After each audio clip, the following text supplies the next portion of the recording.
A gramática da experiência. Eu penso, eu sinto, eu faço. Todos estão na chamada primeira pessoa do singular, eu. Qualquer pessoa, pode ver outra pessoa fazendo uma ação. Tu ou você pensa, você sente, você faz. Relativa à segunda pessoa do singular. E a triangulação se completa com a terceira pessoa do singular. Eu posso estar falando para você, para um tu. Ele pensa, ele sente, ele faz. E o que isso tem a ver?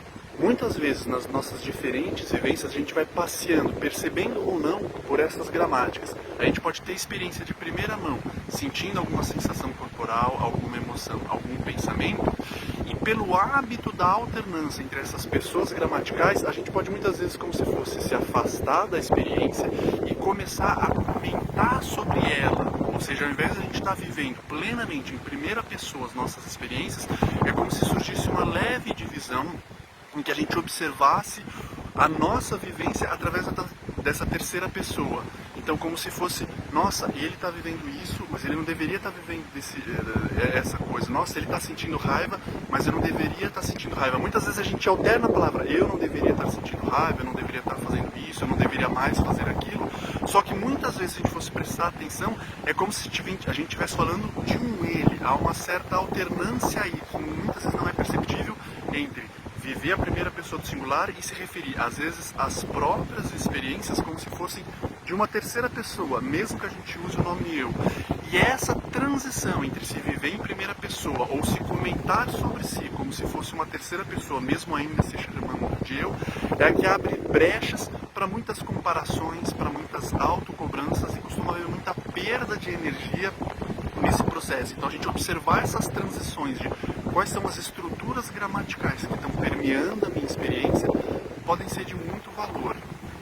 E isso abre caminho também para entender um pouco da fofoca, né? Quando a gente está fofocando com alguém, eu falando com tu, com você, sobre ele, uma terceira pessoa. Muito bem, quando a gente eventualmente não tem com quem conversar para falar mal de alguém, é como se esse triângulo acontecesse muitas vezes de forma embutida internamente. Então, se eu tenho dificuldade de simplesmente sentar e ficar em silêncio, em paz, por longos períodos, o que é? É porque essa dança gramatical começa a acontecer, mesmo que eventualmente a gente esteja sozinho, ao invés da gente simplesmente se viver em primeira pessoa, nas sensações, nos sentimentos, em alguma percepção mais cognitiva abstrata, é como se começasse a ouvir essa ciranda do diálogo, eventualmente um eu que fala sobre um tu, para um tu, sobre ele. Sendo que nós podemos ocupar essas três posições. Então, por trás de muita dificuldade de concentração, de ficar em silêncio, de paz, de supostas dispersões, está esses hábitos um pouco mais entranhados de fofocas. Quando a gente está fofocando com uma pessoa real sobre uma terceira pessoa real, fica mais fácil observar esse processo. Quando tudo está acontecendo com a gente mesmo, às vezes a gente pode não perceber que são essas estruturas gramaticais que a gente está, por assim dizer, se exercitando. Um outro ponto interessante que pode acontecer é, por exemplo, na chamada dissociação. Vamos supor que eu esteja meditando ou respirando e comece a surgir uma emoção, comece a surgir uma sensação de um trauma, por exemplo, que seja muito difícil de lidar, e para o organismo aguentar isso é como se ele mudasse da primeira pessoa, eu estou sentindo isso como se fosse para um lugar mais neutro, mais distante, como se suavizasse o impacto das emoções e das sensações de ele está pensando isso. Isso é como se fosse uma leve dissociação.